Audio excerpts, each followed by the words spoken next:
On va plus loin dans l'essentiel avec Niagale Bagayoko, président de l'African Security Sector Network. Bonjour Niagale. Bonjour. Merci d'être avec nous. Face à vous, Antoine Mariotti, chroniqueur international à France 24. Bonjour Antoine. Bonjour, bonjour. Au sommaire, des sirènes qui résonnent en ce moment à Haïfa, le signe de la riposte du Hezbollah. Après un nouveau déluge de missiles, l'armée israélienne indique avoir frappé plus de 1100 cibles en l'espace d'une journée. Beyrouth dit déplorer 270 morts. Volodymyr Zelensky lui visite une usine d'armement en Pennsylvanie, celle qui fabrique les obus utilisés par l'Ukraine face aux forces russes. Le président ukrainien qui veut convaincre les Américains de donner leur feu vert à l'usage de missiles longue portée contre la Russie, condition du plan de la victoire qu'il présentera jeudi à Washington. C'est tout de suite l'essentiel.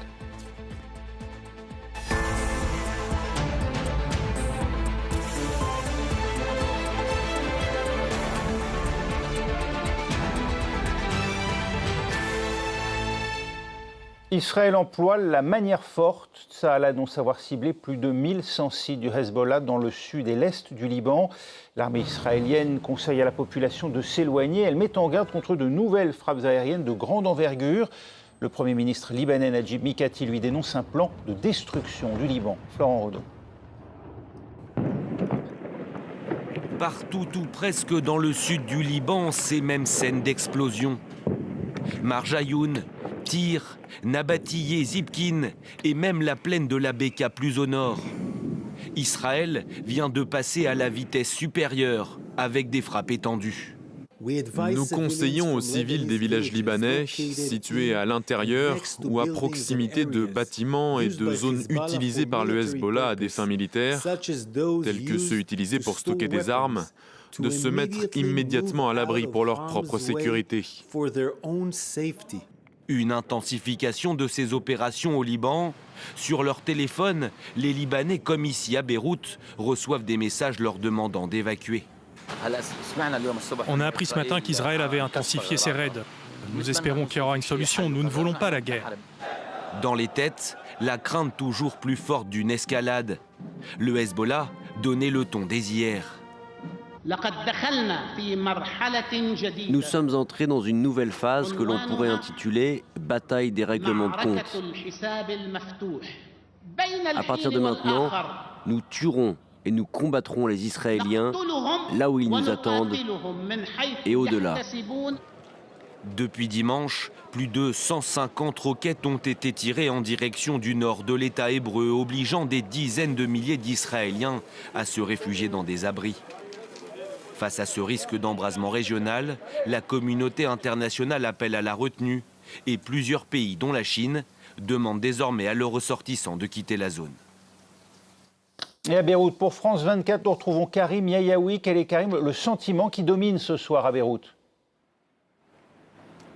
Alors le sentiment qui domine à Beyrouth, c'est évidemment l'effroi, puisque cette journée a été largement dominée par les frappes israéliennes extrêmement nombreuses, des raids à n'en plus finir. On était sur un axe routier qui remontait du sud vers Beyrouth et on a vu toute l'après-midi avec Ashraf Abid et James André des avions strier le ciel, des explosions au loin, alors que clairement on était très loin du sud du pays. Il y a d'ailleurs eu une frappe qui a touché Beyrouth, puisqu'un haut commandant du Hezbollah a été visé par cette frappe.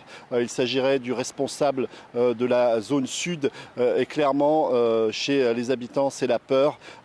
Une peur qui préside déjà à leur quotidien depuis plusieurs jours, puisque on a vu cette escalade petit à petit depuis cette affaire des beepers qui a coûté la vie à un certain nombre de personnes et blessé des milliers d'autres, et puis cette frappe au cœur des quartiers chiites de Beyrouth Sud pour éliminer plusieurs membres du Hezbollah, notamment Ibrahim Akil. Et donc aujourd'hui, c'est une journée de plus de peur, d'inquiétude et de paranoïa, parce qu'une partie de la population a le sentiment qu'elle peut être touchée n'importe où, n'importe quand. Les raids israéliens ont visé notamment le commandant du Hezbollah pour le front sud. Le mouvement ce soir est affaibli. le mouvement clairement est affaibli, et pas seulement depuis ce soir en réalité, puisque cette frappe qui avait touché un immeuble de Dahiyeh il y a quelques jours avait déjà largement contribué à décimer une partie de l'organigramme du Hezbollah. C'est évidemment quelque chose que le Hezbollah rejette en bloc en expliquant qu'ils ont encore des capacités. Hier, on était aux funérailles d'Ibrahim Aqil et on a croisé un certain nombre de militants, de sympathisants, de combattants qui nous ont dit de toute façon ils pourront tuer qui ils voudront, il y aura toujours quelqu'un pour les remplacer. Mais en réalité, on sait très bien que les temps sont extrêmement difficiles pour le Hezbollah qui a essuyé une série de revers majeurs depuis plusieurs jours. Il a évidemment riposté en frappant le territoire israélien, en visant un complexe militaro-industriel, en utilisant des missiles FAD 1 et FAD 2 qui ont une portée supérieure à ce qu'on utilise du côté du Hezbollah ces derniers temps, autour de 80 à 105 km. Mais évidemment, on a vu les raids israéliens se multiplier, un déluge de feu s'est abattu en quelque sorte sur une bonne partie du pays. Vous restez avec nous, Karim Yayaoui, Niagali Bagayoko, après les drones et les missiles de croisière hier. Il y a effectivement une alerte là en ce moment à Haïfa, mais vous sentez, vous, le Hezbollah affaibli par ce que subit le Liban depuis quelques jours maintenant ? Oui, indéniablement, parce qu'il est affaibli à la fois d'un point de vue interne, puisqu'on a vu avec l'affaire des beepers et des talkie-walkie qu'il y avait sans doute eu des infiltrations dans ce mouvement qui est quand même réputé pour être l'un des plus cloisonnés, des plus solides en termes de services de renseignement, ses propres services de renseignement, mais affaibli aussi d'un point de vue externe, à commencer par la scène politique libanaise, me semble-t-il, parce qu'il apparaît moins, bien entendu, comme un recours, comme un rempart absolument insurmontable, ainsi qu'il était apparu jusqu'ici. Il apparaît aussi affaibli sur la scène régionale, à mon avis, parce que par rapport à la position de l'Iran, ça semble quand même assez compliqué de son côté. Antoine Mariotti, le Hezbollah est pris de court, démuni face au déluge israélien aujourd'hui ? Il est pris de court, je pense qu'il ne s'attendait pas notamment à l'attaque de la semaine dernière sur les beepers, qui a été en effet, c'est indéniable qu'il y a eu des infiltrations, et c'est indéniable aussi qu'il y a une capacité de renseignement de la part des services israéliens sur le Hezbollah, qui est encore plus forte que ce qu'eux-mêmes croyaient. C'est-à-dire qu'il faut quand même se rappeler que c'était leur moyen de communication de secours, parce que déjà ils avaient leur propre réseau téléphonique et qu'ils se doutaient qu'ils étaient sur écoute, donc ils se sont rabattus là-dessus. Sauf qu'on pressent aujourd'hui, d'après différentes fuites, que les Israéliens ne s'attendaient peut-être pas eux-mêmes à disons, déclencher ces charges explosives à ce moment-là. Elles ont peut-être été contraintes par la crainte qu'elles soient... Soyons très clair, en termes de renseignement et en termes opérationnels, ce genre d'opération se prévoit pendant des mois ou des années. Ils n'ont pas pu, il y a 3 semaines, dire tiens, on va faire exploser tous leurs beepers parce que tout d'un coup, une source leur a dit qu'ils avaient des beepers. C'est un travail sur des années. Et en effet, la peur d'être repéré qui a fait qu'on a déclenché maintenant les beepers d'après des éléments. Oui, mais c'est aussi une question de volonté politique. C'est-à-dire que derrière, vous avez les principaux chefs des renseignements qui vont dire aux autorités politiques, très concrètement à Yoav Gallant, mais aussi à Benyamin Netanyahou, nous avons ça à votre disposition. C'est vous qui déterminez ce que vous voulez faire avec le Liban. On voit bien ces derniers mois que les 2 principaux objectifs de guerre qui sont libérer les otages et anéantir le Hamas jusqu'au dernier, il faut quand même se rappeler des mots du gouvernement Netanyahou dès le 7 octobre et qu'il a répété sans cesse depuis, eh bien ces 2 objectifs, c'est un échec. Le Hamas n'est absolument pas anéanti, même s'il est considérablement affaibli, il n'est absolument pas anéanti, certainement pas dans l'idéologie, et il y en a d'autres qui vont remonter, il y a encore des chefs qui sont encore là, et il y en a d'autres qui vont remonter. Il ne faut pas croire que c'est terminé, loin de là. Et d'ailleurs, de temps en temps, il y a encore quelques roquettes qui arrivent à partir, malgré le déluge de feu qui leur tombe dessus, ce qui est quand même assez délirant. Et les otages, ils ne sont pas libérés. Ils ne seront pas libérés tant que le gouvernement ne voudra pas un cessez-le-feu. Et ironie du sort, c'est que le Hezbollah dit depuis le début, nous arrêterons quand il y aura ce cessez-le-feu. Donc aujourd'hui, Benyamin Netanyahou dit, et a dit publiquement, nous sommes prêts avec le Hezbollah à arrêter tout de suite, c'est eux, ils arrêtent tout de suite. Sauf que on revient un peu, si vous voulez, depuis le début. Donc, au bout d'un moment, le Benyamin Netanyahou a aussi décidé de ne pas passer d'accord, malgré les pressions américaines. Et aujourd'hui, Il faut quand même rappeler que les Américains, initialement, qui poussent depuis le mois de mai pour cet accord, ont dit au début, le Hamas ne veut pas. C'est le Hamas qui était compliqué. Et puis après, c'était une responsabilité partagée. Et ça fait quand même maintenant 2-3 mois que, systématiquement, les Américains disent que c'est Israël qui bloque. Et que toutes les informations disent que c'est Israël qui bloque. Il y a une nouvelle proposition ces derniers jours. On verra si elle aboutit. On voit bien que ce n'est pas une volonté, en tout cas pas avant l'élection présidentielle américaine. Benjamin Netanyahou lui assure qu'Israël est en train d'inverser le rapport de force dans le nord d'Israël à la frontière avec le Liban. Écoutez.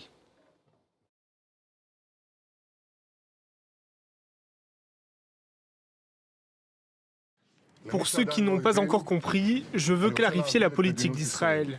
Nous n'attendons pas une menace, nous l'anticipons. N'importe où, dans n'importe quelle arène, à n'importe quel moment. J'ai promis que nous changerions l'équilibre de la sécurité, l'équilibre du pouvoir dans le Nord. C'est exactement ce que nous faisons. Nous détruisons des milliers de missiles et de roquettes visant les villes israéliennes et les citoyens israéliens. L'objectif, Nagale Bagaïko, c'est reloger les plus de 60 000 Israéliens déplacés du Nord. C'est un objectif réaliste. Il y a une pression forte politique sur Benjamin Netanyahou. Oui, parce que les familles de ces déplacés se sont de plus en plus fait entendre. Moi, j'ai même entendu que le chiffre pouvait aller jusqu'à 80 000. Ouais. Donc, ils sont quand même très nombreuses. Mais ça passe par une zone tampon, ça, on exactement. imagine mal. Et j'allais dire, ça va renvoyer à terme, je pense, à la question du statut de la finule, dont on parle très peu en général, qui a fait des communiqués d'ailleurs aujourd'hui pour alerter sur le danger de cette escalade.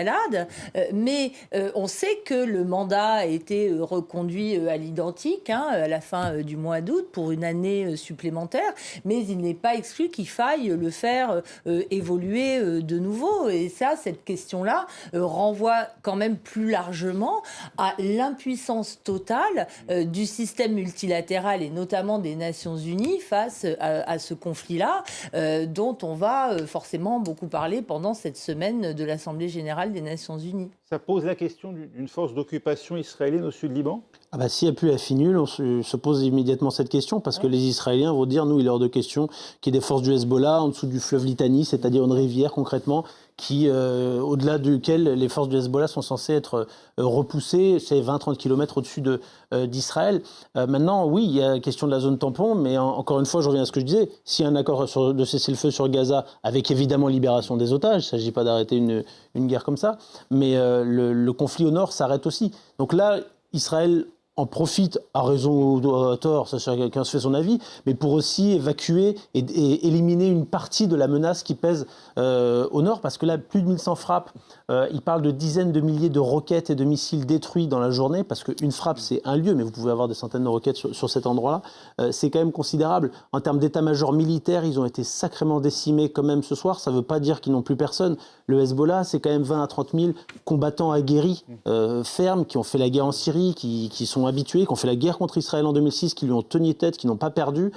Et ce sont des dizaines de milliers, ça ferait à peu près 100 000 en tout de réservistes. Et c'est 100 à 200 000 roquettes et missiles, y compris des missiles de précision guidés. Donc c'est pas rien, il faut se méfier parce que pour l'instant on voit bien que le Hezbollah ne veut pas entrer dans une guerre massive. Il n'a sans doute pas intérêt tout de suite parce qu'il est ébranlé, mais il a quand même les moyens de faire mal aussi à Israël, donc il faut se méfier de ça. Benjamin Netanyahou lui appelle les Libanais des zones visées par les frappes à évacuer. Pour aller où, Karim Yayaoui ? On a vu beaucoup de Libanais fuir le sud du pays, les régions de Nabatieh par exemple. On était sur cet axe qui remonte vers Beyrouth et on a vu des voitures à n'en plus finir, chargées à ras-bord avec 10 personnes, parfois 15 personnes, des gens qui marchaient sur le bord de la route justement pour fuir. Beaucoup n'ont pas forcément où aller, beaucoup se sont arrêtés sur le bord de la route pour passer la nuit et clairement c'est la grande difficulté que vont rencontrer gérer ces citoyens libanais qui fuient les zones frappées par Israël. Évidemment, il y a aussi une grande inquiétude sur le système de santé, puisque il y a énormément de victimes. Les chiffres sont affolants, étant donné le nombre de victimes qu'il y a eu en quelques heures. Il faut se rappeler qu'en 2006, on estime le nombre de combattants du Hamas tués entre 250 et 600 et 1500 civils à l'époque. Là, il y a déjà plusieurs centaines de morts en quelques heures. Les hôpitaux, on se souvient, lorsqu'il y a eu cette affaire des beepers, eh bien, on est allé voir dans un certain nombre d'hôpitaux de Beyrouth. On nous a raconté à quel point ça a été compliqué de gérer l'afflux de blessés, alors que ce que vont vivre les Libanais, eh bien, c'est une toute autre mesure. Il faut évidemment imaginer que ça va être très compliqué à la fois d'accueillir ces gens qui fuient, mais en même temps de soigner tous ceux qui sont blessés. Negeri Bakayoko, on peut imaginer un déplacement de population dans un pays qui compte déjà son lot de déplacés, puisqu'une partie aujourd'hui de la population libanaise est composée de Palestiniens et de Syriens. Oui, bien entendu. Réfugiés. Exactement. Et plus largement, ça renvoie cette question des réfugiés donc, qui ont traversé la frontière et des déplacés aussi internes, plus largement, à cette indifférenciation croissante entre cibles civiles et cibles militaires. On voit de plus en plus, ce n'est pas nouveau dans la région, mais... oui, par Israël, mais aussi par l'autre partie, quelque part, qui se dissimule derrière les civils. Cette question des nouvelles technologies, que ce soit le piégeage, je ne sais pas si on utilise ce terme d'ailleurs, mais des beepers. Sabotage, oui. Sabotage. Pas la réponse non plus.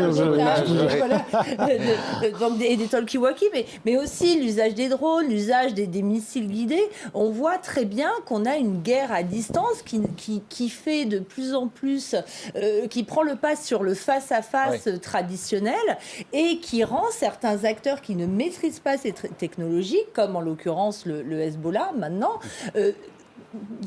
qui se sent beaucoup plus vulnérable face à des instruments dont on ne connaît pas exactement l'ampleur de la maîtrise par l'acteur opposé.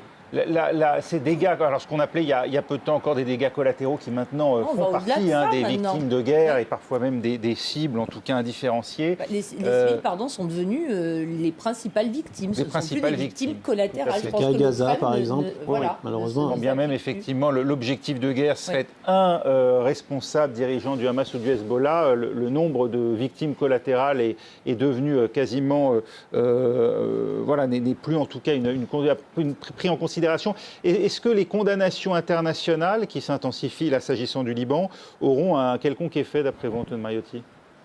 Déjà, la supériorité technologique en termes de renseignement et d'armement d'Israël pousse du coup de facto ses ennemis, donc le Hamas et le Hezbollah, qui ne sont pas des entités étatiques, à se dissimuler dans la population. C'est absolument pas une bonne chose, mais c'est un fait et stratégiquement, et ça on le sait évidemment. C'est pas pour autant que tout est excusable. On a vu par exemple dans Gaza des immeubles où il y avait un appartement utilisé par des responsables du Hezbollah qui a été complètement rasé, alors qu'ils savent très bien qu'il y avait 50 autres familles dedans, et alors qu'ils savent très bien, quand ils le veulent, ils l'ont déjà montré, les Israéliens, frapper un appartement ou même une pièce précisément s'ils le savent. Donc il y a une question de choix israélien déjà. Et sur la diplomatie, les pressions internationales, pour répondre à votre question, Raphaël, non, ça ne pèse pas. Et on le voit bien. Il y a des pressions. Les seuls qui peuvent avoir une pression qui pèse un peu, c'est les États-Unis.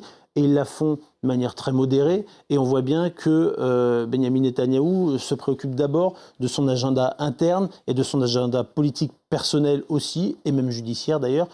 Et donc, non, on voit bien que ça ne change rien. Et ça ne changera rien parce que si demain, tous ceux qui vont commencer à prononcer leur discours à l'Assemblée générale des Nations Unies condamnent Israël, ça ne changera absolument rien sur le terrain.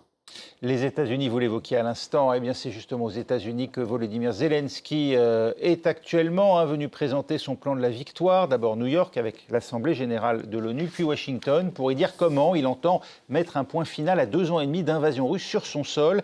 Cet automne sera décisif pour la suite, assure déjà le président ukrainien. Manière de renforcer la pression sur les Occidentaux pour obtenir leur feu vert, celui d'employer leurs missiles de longue portée contre le territoire russe. Natalia Odisharia. Volodymyr Zelensky a démarré son séjour en Pennsylvanie avec la visite d'une usine d'armement qui produit des obus, notamment de 155 mm, largement utilisés par l'Ukraine dans sa guerre face à Moscou. Un peu plus tôt, dans l'avion qui l'emmenait vers les États-Unis, le président ukrainien a réaffirmé l'objectif principal de sa visite. L'Ukraine présentera le plan de la victoire aux États-Unis et le président des États-Unis sera le premier à le voir dans son intégralité. Bien entendu, je présenterai le plan de la victoire à tous les dirigeants de nos pays partenaires. Un plan de la victoire pour mettre fin à l'invasion russe, mais dont on ne connaît pas encore les contours. La visite intervient au moment où l'Ukraine perd du terrain dans le Donbass et demande inlassablement l'autorisation de frapper en profondeur sur le sol russe avec des armes occidentales. Cet automne sera décisif pour la suite de cette guerre. Avec nos partenaires, nous pouvons renforcer nos positions autant que nécessaire pour notre victoire commune, pour un monde plus juste. Volodymyr Zelensky doit assister cette semaine à l'Assemblée générale des Nations unies à New York, puis rencontrer Joe Biden jeudi à Washington. Il s'entretiendra également avec Kamala Harris et même Donald Trump. Il doit aussi présenter son plan pour la victoire au Congrès américain. C'est crédible, Niagale Bagayoko, cette menace de frapper le sol russe avec des missiles longue portée occidentaux, suffisante en tout cas pour contraindre la Russie de négocier aux conditions de l'Ukraine ? Ça paraît très difficile, d'où la prudence de tous les partenaires occidentaux. On a eu l'impression que le Royaume-Uni et la France étaient plus favorables, mais sans véritablement passer le pas, sauter le pas. Les États-Unis, à mon avis, ne prendront aucune décision majeure en la matière avant les élections américaines. Et on voit, côté autres partenaires, la peur qu'on aille au-delà de cette clause d'agression dans le cadre de l'OTAN, en réalité. C'est de ça dont il s'agit, plus largement. Ce n'est pas la première des lignes rouges, néanmoins, qu'on transgressera, si tant est effectivement qu'on finisse par s'y résoudre. Celles qui sont tombées. Voilà. Antoine Mariotti, l'élection américaine, ça nous reporte à novembre. C'est quasiment la fin de l'automne dont Volodymyr Zelensky nous dit qu'il sera décisif. Ça veut dire qu'il sera trop tard pour mettre en œuvre ce plan de la victoire ukrainien ?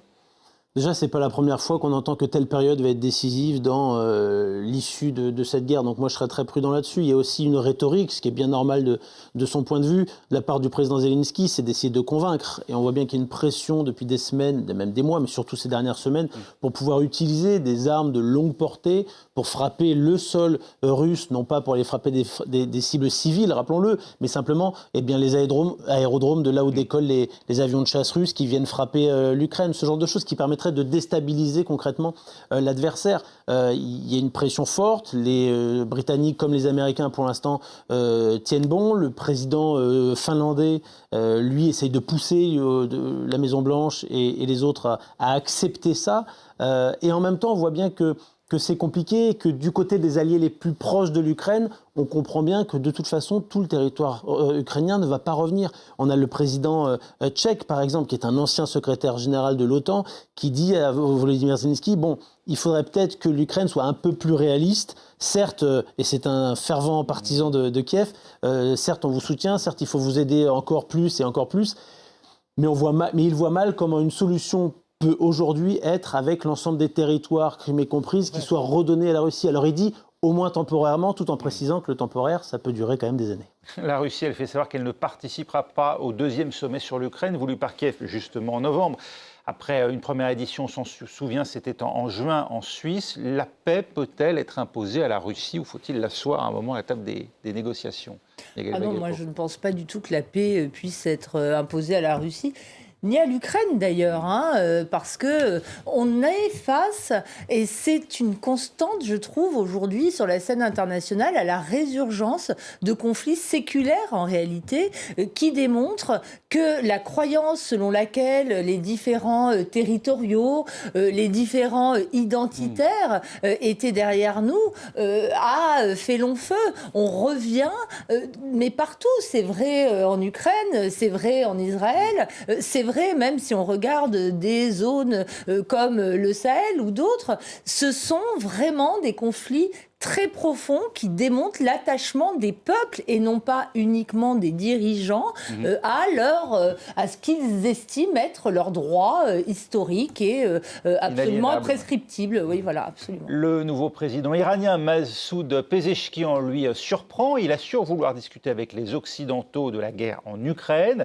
Il nie fournir des armes à la Russie, comme on l'a pourtant dit.